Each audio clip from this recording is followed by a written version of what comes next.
Assalamu alaikum. Danas je neočekivani snijeg, kao što vidite ja sam malo toplije obučena. Snijeg je dao dobru priliku da je ono što se može da izađe vani, da se i više ne može izlaziti.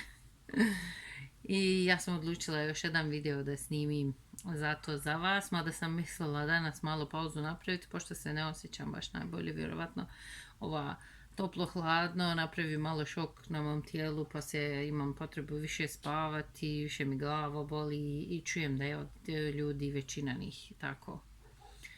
Ali dešava se, što je dobro.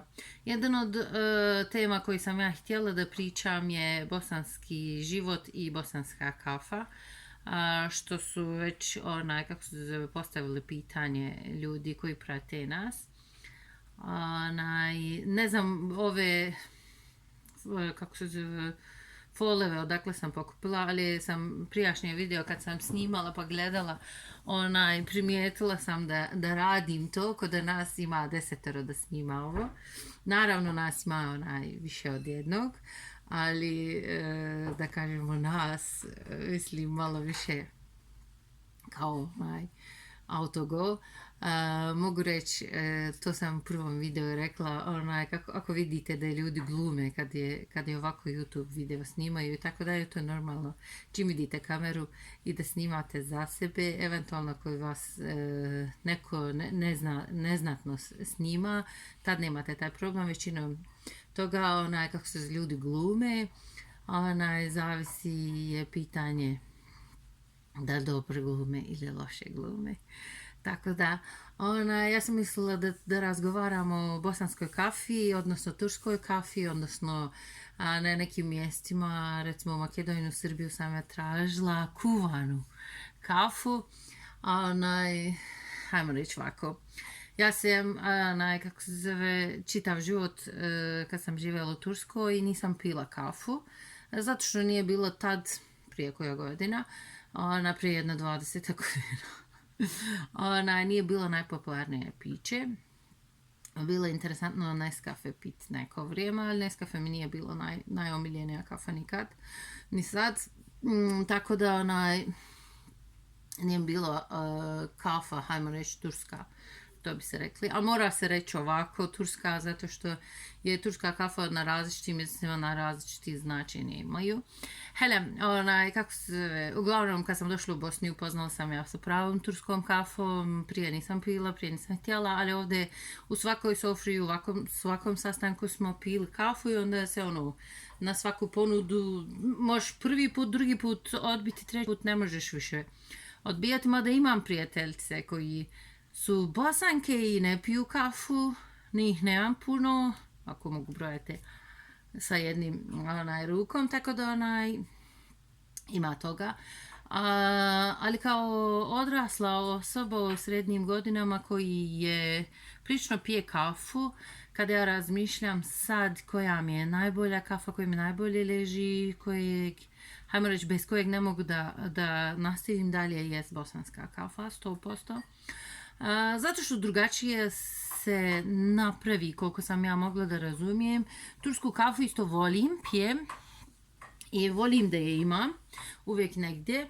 Recimo sirijsku kafu isto puno volim. Bugarsku i grčku kafu isto sam probala.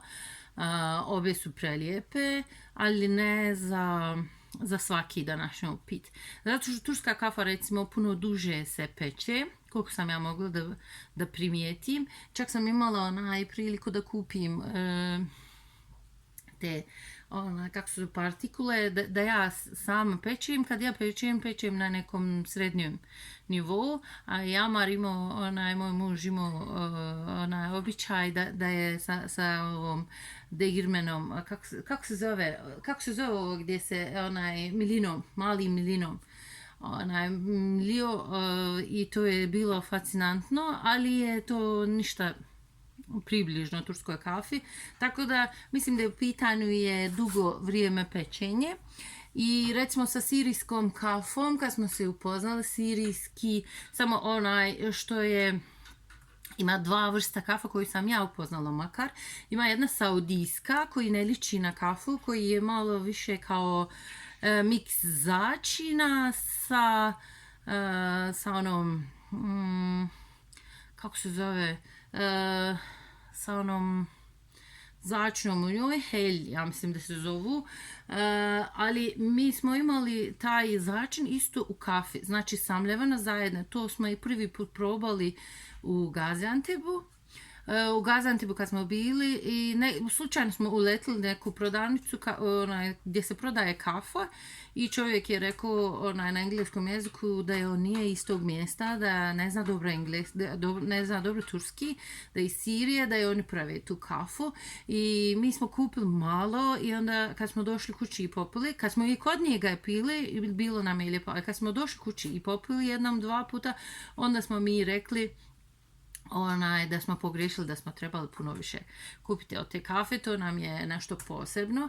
Mada volimo saudijsku kafu koji je više liči meni na neki čaj, mada i to prelijepo. Prijatelji naši su donijeli, tako da ja mislim da od svih tih vrsta kafa koji se pije. Najsličniji su, mogu reći da je turska i bosanska, mada je tu negdje i kako se zove, bugarska. Mogu reći da je grčka kafa puno jača i sa mirisom i ukusom i sa kuhanjem i tako dalje. Mada ja ove moderne kafe volim, filter kafe i tako dalje, samo mi oni ne može da zamjenuju. Jedan od te stvari je zato što nemam kafu aparaturu, vjerovatno. Kad bi imala aparaturu, to bi razmišljala drugačiji način. Mada je kako se zove, džezvice, italijanski koncept sa onom donjim dijelom, gornjim dijelom i ona je prelijepo. I sa njom, čak i bosansku kafu smo nekoliko puta probali, ona je prelijepo.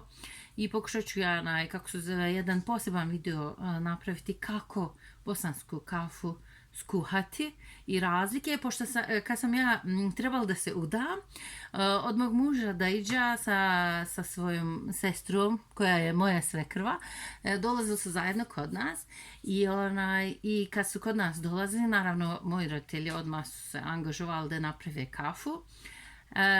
Vrlo interesantna stvar u Turskoj, većinom ako se ne kažeš da je bez šećera se napravi, kafa se napravi sa šećerom, kafa se skuha sa šećerom i onda moja mama je srednja neki, kako se zove, što se zove, orta, kafu napravila i donijela i da je bilo u šoku kako je ova kafa sa šećerom.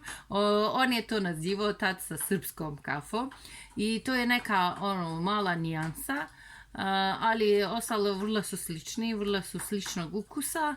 Ali kažem ja, kao što sam na početku rekla, ako trebam da birat ću bosansku kafu, ako imam mogućnosti. Čak sam imala šanse nekoliko puta da i u Turskoj kupujem. Kratko, ali je bilo. Čujem da i u arapskim zemaljama može se nabaviti. U ovakvim zimskim danima, na neki način lijepim, na neki drugi način tumurnijim, je meni najbolje godi bosanska kafa, tako da zato sam da pijem bosansku kafu. Nadam se da ste svi dobri, zdravi, da uživate ovim danima u izolaciji, popijte svoje piće sa svojom porodicom. Budite mirni, budite dobri, razmišljajte da budete što dobri, što bolji. To je jedini izlaz za nas. Lijep vam je dan.